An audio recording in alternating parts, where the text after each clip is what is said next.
विश्वरत्न महामानव डॉक्टर बाबासाहेब आंबेडकर, छत्रपती शाहू महाराज, महात्मा फुले, कर्मवीर भाऊराव पाटील यांच्या प्रतिमांना प्रथमतः स्मरून डॉक्टर बाबासाहेब आंबेडकरांच्या 134व्या जयंतीनिमित्त सर्वांना शुभेच्छा देतो. खरं तर डॉक्टर बाबासाहेब आंबेडकरांच्या जयंतीच्या प्रसंगी या ठिकाणी बोलण्याची मला संधी मिळते. या ठिकाणी मला एक माझी आठवण सर्वांना सांगायची आहे. साधारणतः 25 वर्षापूर्वीची आठवण आहे. इयत्ता 9वी मध्ये मी होतो आणि विठ्ठल मंदिरामध्ये आमची शाळा भरायची, तुम्हाला सर्वांना माहीत असेल. आणि पलीकडच्या बाजूला मला माहीत आता विहीर आहे की नाही, तिथं विहीर होती आणि त्या विहिरीवर मी आणि माझा अत्यंत जीवाभावाचा मित्र इथला आनंदा जाधव बावड्या, म्हणजे अजूनपर्यंत मैत्री तशीच कायम टिकून राहिली आहे. त्या विहिरीमध्ये दगडी मारत होतो. त्या व्यक्तीने बघितलं आम्हाला पलीकडच्या, तो व्यक्ती हयात नाही, आणि आम्हाला शिवीगाळ द्यायला सुरुवात केली. आता ती शिवीगाळ ऐकल्यानंतर असा प्रसंग उद्भवला की इथले 5-6 मुलं त्या ठिकाणी आले. आम्ही वर्गामध्ये बसलेलो होतो. सरांचे लेक्चर सुरू झाले होते. लक्ष्मण होता त्यामध्ये, ते काय मला माहित नाही. त्याला विचारा तुम्ही तो प्रसंग. तर बावड्या तू बाहेर ये, आपण त्याला बघूया. तो बावड्या म्हणला, जर मला तुम्ही बाहेर घेणार असला तर माझ्या जोडीदाराला पण बाहेर घ्या आणि आपण सर्वांनी मिळून ते बघूया. ते आम्ही ते तिथं प्रसंग मिटवला. पण मला हे सांगायचं आहे की ही जी निखळ मैत्री आहे आमची त्यावेळेपासूनची आजपर्यंत, मध्यंतरच्या काळामध्ये त्याच्या घरामध्ये काय प्रसंग घडले, मी स्वतः त्याला भेटलो होतो. एका सुपारीला लग्नाला तर मी गेलोच होतो, पण तो सुद्धा बऱ्याच माझ्या प्रसंगामध्ये आलेला आहे. तर ही जी मैत्री आहे या ठिकाणी कोणता जातीभेद नाही आणि ही अभिप्रेत लोकशाही आहे ही डॉक्टर बाबासाहेब आंबेडकरांना. ही फक्त माझी मैत्री नाही, तुम्ही तुमच्या मैत्री आहात कशा आहेत. खरं तर ज्यावेळेला डॉक्टर बाबासाहेब आंबेडकरांच्या विषयी मला व्याख्यानाची संधी मिळते त्यावेळेस ठराविक प्रश्न मी विचारतो. त्यातला माझा पहिला प्रश्न असा असतो की MA, BSc, DSc, LLD, barrister law, जगविख्यात अर्थशास्त्रज्ञ, कायदेपंडित, राजकारणी, महामानव डॉक्टर बाबासाहेब आंबेडकर यांचं यांची जी पर्सनॅलिटी आहे ती उत्तुंग आहे असं किती लोकांना वाटतं. तर सगळेच लोक म्हणतात की खरंच बाबासाहेबांचं उत्तुंग आहे. त्यानंतर मला जोडून हे फक्त इथंच व्याख्यान देत असतात, म्हणजे मुंबईमध्ये असतो, पुण्यामध्ये असतो, त्या विषयावर आणि फुल ऑफ एज्युकेटेड लोक समोर असतात. त्यांना मी विचारतो की डॉक्टर बाबासाहेब आंबेडकरांचं व्यक्तिमत्व उत्तुंग आहे असं तुम्हाला वाटतंय, तर डॉक्टर बाबासाहेब आंबेडकरांची पुस्तकं किती लोकांच्या घरामध्ये आहेत. तर त्यातल्या काही 20-25 लोकांचा हात वर जातो. त्यानंतर मी त्यांना प्रश्न विचारतो की डॉक्टर बाबासाहेब आंबेडकरांची पुस्तकं किती लोकांनी वाचलेली आहेत. तर त्यातला एखादा दुसरा हात वर जातो आणि मग माझ्यासारख्या डॉक्टर बाबासाहेब आंबेडकरांच्या कार्यकर्त्याचं, अनुयायाचं एक असं मत होतं की डॉक्टर बाबासाहेब आंबेडकरांचा जय असो असे म्हणणारे लोक आणि डॉक्टर बाबासाहेब आंबेडकरांचा विजय करण्याची तशी आवश्यकता नाही असे म्हणणारे लोक, त्यापैकी 90 ते 95% डॉक्टर बाबासाहेब आंबेडकर कुणालाच कळलेले नसतात. डॉक्टर बाबासाहेब आंबेडकर ही व्यक्ती काय आहे, 3600 जाती या देशांमध्ये, त्या 3600 जातींना 4 ग्रुपमध्ये SC, ST, OBC आणि ओपन मध्ये गणणारे हे डॉक्टर बाबासाहेब आंबेडकर आहेत. जातीयता मारणारे डॉक्टर बाबासाहेब आंबेडकर आहेत. डॉक्टर बाबासाहेब आंबेडकरांचा एक प्रसंग, ज्यावेळेला ते लहान होते, त्याचा मुलगा राजरत्न ज्यावेळेला लहान होता त्यावेळेला डॉक्टर बाबासाहेब आंबेडकरांचं वास्तव्य मुंबईमध्ये होतं आणि राजरत्न खूप आजारी पडला आणि तो डॉक्टर बाबासाहेब आंबेडकरांच्या मांडीवर 2-3 दिवस होता. जगविख्यात कायदेपंडित, 2 वेळा फॉरेनची डिग्री घेऊन आलेले, फॉरेनवरून डिग्री घेऊन आलेले. इंग्रज शासन त्यांना वेगवेगळ्या पोस्टवर बसण्यासाठी आमंत्रित करत होते. त्यावेळेला डॉक्टर बाबासाहेब आंबेडकरांना माणूस जातीचा उत्कर्ष करायचा होता. त्या सगळ्या नोकऱ्या ते लाथाडतात आणि त्यावेळेला त्यांचा मुलगा आजारी असतो, त्यासाठी त्यांच्याकडे पैसे नसतात. मगाशी तुम्ही बोललो आपल्या मंदिरामध्ये विहारामध्ये की जो मुलगा त्यांचा एक्सपायर झाला तो दुसरा मुलगा केवळ आणि केवळ पैसे नसल्यामुळं आणि एका विशिष्ट वर्गातील असल्यामुळं त्यांना मेडिकलची व्यवस्थित ट्रीटमेंट मिळाली नसल्यामुळं त्या ठिकाणी त्यांचा डॉक्टर बाबासाहेब आंबेडकर असं काय करत होते, असं त्यांना माणूस जातीचा विकास काय करायचा होता हा ज्या वेळेला प्रश्न माझ्यासमोर येतो त्यावेळेची जी व्यवस्था होती, वर्ण व्यवस्था जी होती, त्या वर्ण व्यवस्थेमध्ये आपल्याला थोडंसं डोकावं लागेल. आणि त्या वर्ण व्यवस्थेमध्ये काही लोकांना, समाजातल्या काही निश्चित केलेल्या लोकांना जगण्याचा अधिकार नव्हता, माणूस म्हणून राहण्याचा अधिकार नव्हता, त्यांना पाणी पिण्याचा अधिकार नव्हता, त्यांना गावामध्ये प्रवेश करण्याचा अधिकार नव्हता, त्यांना मंदिरामध्ये जाण्याचा अधिकार नव्हता. आणि अशा वेळेला पूर्ण ह्या समाजाबरोबर एकमेव व्यक्ती उभा राहतो तो डॉक्टर बाबासाहेब आंबेडकर. युक्ती तर किती लढवणार आहात, ताकद तरी किती दाखवणार आहात, म्हणजे एकच अस्त्र होतं आणि ते म्हणजे शिक्षण. आणि म्हणून डॉक्टर बाबासाहेब आंबेडकर शिक्षण घेऊन ह्यांच्या पदरी चाकरी करायची नाही, माझ्या मनुष्य जातीचा विकास करायचा आहे म्हणून तो त्या मुलाचा त्या ठिकाणी तिथं आणतो.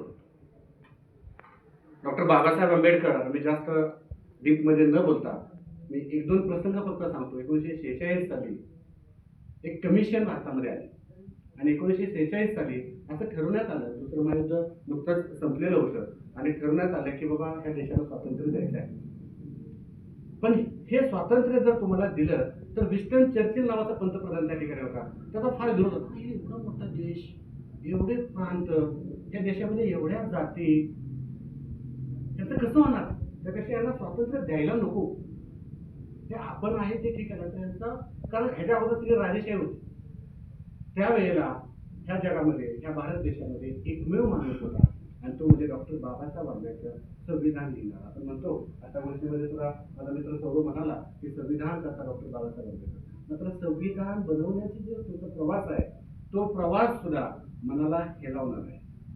5 मिनिटांमध्ये मी तुम्हाला सांगतो तो प्रवास असा होता की 389 सदस्य संविधान सभेमध्ये निवडून जाणार होते, त्यातले 292 सदस्य डायरेक्ट निवडून येणार होते आणि बाकीचे 93 सदस्य होते ते लोकनियुक्त सदस्य होते. तर 296 सदस्यांपैकी एक सदस्य doctor Babasaheb Ambedkar, scheduled caste federation त्यांचा पक्ष असतो आणि त्या पक्षाच्या तर्फे उभे राहतात उत्तर मुंबईमधून. त्यावेळेला काँग्रेसचा प्रभाव किती होता हे मी नव्यानं सांगण्याची आवश्यकता नाही. काँग्रेस सर्वतोपरी प्रयत्न करते. त्यावेळेचे प्राईम मिनिस्टर, मुंबईचे जे मुख्यमंत्री त्यांना प्राईम मिनिस्टर बोललं जातं, पी.जी. खैर यांना कॉन्टॅक्ट केला जातो आणि सांगितलं जातं डॉक्टर बाबासाहेब आंबेडकर असतील किती तज्ञ ह्या निवडणुकीमध्ये पडले पाहिजेत, काही गरज नाही संविधान सभेत यांना घ्यायची. आता काँग्रेसचाच विरोध, डॉक्टर बाबासाहेब आंबेडकर त्या ठिकाणी पडतात. पण त्यावेळेला एक जमेची बाजू घडलेली होती. डॉक्टर बाबासाहेब आंबेडकरचा जो पक्ष आहे शेड्युल्ड कास्ट फेडरेशन, ह्या पक्षामार्फत पूर्वीचा पूर्व पाकिस्तान, आत्ताचा बांगलादेश, तिथून जोगेंद्रनाथ मंडल नावाचा एक व्यक्ती निवडून आला होता. तो म्हणतो मी स्वतः राजीनामा देतो, बाबासाहेबांनी इथं उभं राहावं आणि कायदेमंडळामध्ये जावं. मग ते त्या ठिकाणी उभे राहतात. त्यावेळेला सुद्धा परत हा इतिहास होऊन गेलेला आहे, मी फक्त पानं उलगडतोय. त्यावेळेला काँग्रेसचा प्रखर विरोध असतो. डॉक्टर बाबासाहेब आंबेडकर मुस्लिम लीगच्या पाठिंब्यावर त्या ठिकाणी निवडून येतात आणि संविधान सभेचा सदस्य बनतात. लढाई इथंच थांबलेली नाही. जून 1947, जुलै ऑगस्ट मध्ये तर स्वातंत्र्य मिळणार होतं. इंग्रज सांगतात की बाबा आम्हाला तुमची फाळणी करणं अनिवार्य आहे, आम्हाला तुमची फाळणी करायची. मग फाळणीचा जो क्रायटेरिया आहे तो क्रायटेरिया असा असतो, 50% लोक हिंदू असतील त्यांचं राष्ट्र वेगळं राहील, 50 किंवा त्यापेक्षा जास्त मुस्लिम असतील त्यांचं राष्ट्र वेगळं जाईल. डॉक्टर बाबासाहेब आंबेडकर ज्या मतदारसंघातून निवडून आले होते त्या मतदारसंघामध्ये 48% मुस्लिम लोक होती, 52% हिंदू लोक होती. मात्र त्यावेळेच्या काँग्रेस सदस्यांनी निर्णय घेतला की तो जो प्रांत आहे तो प्रांतच पाकिस्तानला देण्यात आला. हे बाबासाहेब आंबेडकर आपल्याला नकोच. तो जो प्रांत आहे तो त्यांना दिल्यामुळे डॉक्टर बाबासाहेब आंबेडकर कायदेमंडळाचे सदस्य राहिले पाकिस्तानचे. त्यावेळेला जनांचं वक्तव्य आल्यावर तुम्ही या इकडे, तुम्हाला काय घटना लिहायची ती लिहा. डॉक्टर बाबासाहेब आंबेडकर म्हणतात माझ्या समाजाचा विकास ह्या देशामध्ये घडलेला आहे, काहीतरी होईल. आणि मी घटना समितीमध्ये आहे. डॉक्टर बाबासाहेब घरी येतात आणि त्यानंतर लिखाण सुरू होतं. डॉक्टर बाबासाहेब आंबेडकर सोडून 388 सदस्य असतात. लिखाण सुरुवात करतात. कुणाला काय येते? शेवटी नाईलाजानं काँग्रेस कार्यकारिणी निर्णय घेते की बाबा हे जर होणारच नसेल तर स्वातंत्र्य मिळवून काय उपयोग, बाबासाहेब आंबेडकरांना इन्व्हाइट करा. आणि डॉक्टर बाबासाहेब आंबेडकरांना त्यानंतर इन्व्हाइट केलं. मात्र त्यांची अशी चर्चा होती आणि त्या चर्चा अशा आहे की त्यांना आता काय करूया आपण, हे कुणाला लिहिता तर कुणाला येत नाही. एवढ्या जाती, एवढा अखंड देश कसा एकत्र बांधणार? आजपर्यंत सुद्धा आज भारत देशाचा विकास कुठे गेलाय? त्या संविधानामुळे.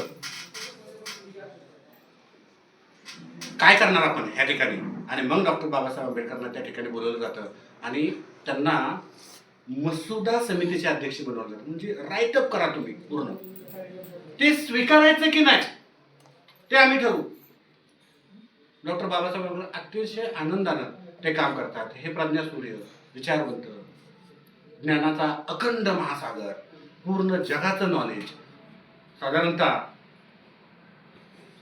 6 महिने अहोरात्र मेहनत करतात आणि भारत देशाला अतिशय सुंदर असं संविधान बहाल करतात की ज्या संविधानावर केवळ एक समुदाय चालत नाही तर त्या संविधानावर अखंड भारत देश चालतोय. आज तुमच्यापैकी कुणावरही कुठलाही अन्याय होऊ नये आणि तुमची लढण्याची तयारी असू दे.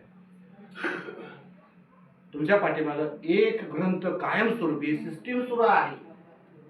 ही सगळी सिस्टीम एका ग्रंथावर चाललेली आहे आणि ते संविधान डॉक्टर बाबासाहेब आंबेडकर भारत देशाला बहाल करतात.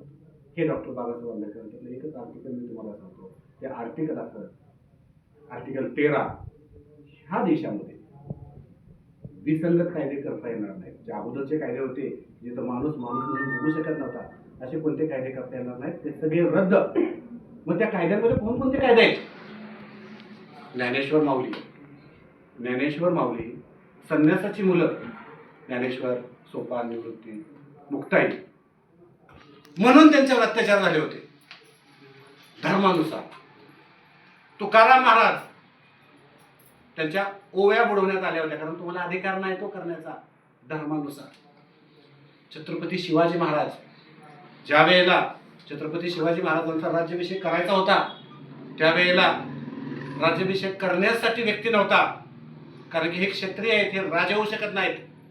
आणि हे जे पुस्तक आहे ते मनुस्मृतीचं पुस्तक, ते धर्माचं पुस्तक डॉक्टर बाबासाहेब आंबेडकरांनी अगोदरच्याच काळामध्ये ग्रहण केलं होतं 1927 साली. हे डॉक्टर बाबासाहेब आंबेडकर आहेत. माणसाला माणूस म्हणून जगण्याचा अधिकार देणारे डॉक्टर बाबासाहेब आंबेडकर नाहीत. ह्या जयंतीच्या दिवशी ग्रामपंचायत जळगाव येथे आपण संकल्प करूया की बाबासाहेबांच्या विचारावर आपण इथून पुढचा प्रवास जो आहे तो करूया. एवढे बोलून माझे 2 शब्द थांबवतो. Thank you very much.